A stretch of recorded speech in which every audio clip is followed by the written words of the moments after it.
তিশাস ব্লগে তোমাদের আরও একটি নতুন ভিডিওতে বিগ ওয়েলকাম। আর আজকে হলো জামাই ষষ্ঠী, তো আমি স্নান করে ব্লগটা স্টার্ট করে দিয়েছি। তো স্নান করে ফার্স্টে চলে গেলাম রান্নাঘরে, কী কী রান্না হচ্ছে, তারপর চলে আসলাম আমাদের গোপুর দর্শন করতে, একটু ঠাকুরকে প্রণাম করে নিলাম। আর এইবার কী কী রান্না হচ্ছে সেগুলো তোমাদের সাথে শেয়ার করব। আর ওই দিক দিয়ে আমার মা আমার বাবার সাথে খেলা করছে একটু। আর এই যে মা হোমমেড দই বানিয়েছে, সেটা তোমাদের সাথে একটুখানি দেখাই। এই দেখো কি সুন্দর মা দই বানায়, এই রেসিপিটা না একদিন তোমাদের সাথে শেয়ার করব। আর ওই যে জামাই ষষ্ঠী উপলক্ষে লিচু আম সব কিছু এনে রেখে দিয়েছি। এটা হয় ছোটো মাছের চচ্চড়ি করেছে, এটা চাটনি করেছে আমের, আর করেছে হলো এখানে আমার বরের খুব ফেভারিট হলো পমফ্রেট মাছ, সেটা করেছে। আর এখানে 5 রকমের ভাজা আছে, শাক আছে, আর আছে বোন করছে হলো মাটন। মা যেহেতু মাটন খায় না, মা মাটনটা ধরতেও খুব একটা চায় না, তো তার জন্য বোন করছে আর আমি একটু হাতে হাতে করে দিচ্ছি। আর এর আগের ইয়ারে আমার হাজব্যান্ড মাটন করেছিল, তো ও মাটনটা খুব ভালো করে। আর আমি এদিকে ডেকোরেশন করে দিচ্ছি। ব্লগটা একদম আটকেছে টাইপের হয়ে গেছে, ঠিকঠাক করে করতে পারিনি, কারণ ছোট বাচ্চা, বুঝতেই পারো তোমরা, সবসময় মানে ভিডিওটা করা সম্ভব হয় না। তাও যেইটুখানি পারি সেইটুখানি তোমাদের সাথে শেয়ার করি। এই যে রান্না হয়ে গেছে, মাংসটা কিন্তু দুর্দান্ত হয়েছিল। তো এডিট করতে করতে আমার জিভে জল চলে আসছে, সত্যি বলতে খুব টেস্টি হয়েছিল। আর এই যে ডেকোরেশনটা, এটা কিন্তু পুরোটাই আমি করেছি। তো এখানে যা যা দেখছো, আমার হাজব্যান্ড কিন্তু পুরোটাই খুঁটে খুঁটে খেয়েছে। ও মানে একটু একটু খেয়েছে, খায়নি বললেই চলে।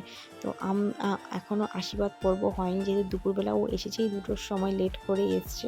তো ভেবেছিলাম জামাই ষষ্ঠী হবেই না, কারণ আমার শ্বশুরমশাইয়ের খুব শরীরটা খারাপ ছিল। তাও সকালবেলা ও বললো হ্যাঁ না আমি আসবো। তো যাই হোক, ফাইনালি জামাই ষষ্ঠী হচ্ছে।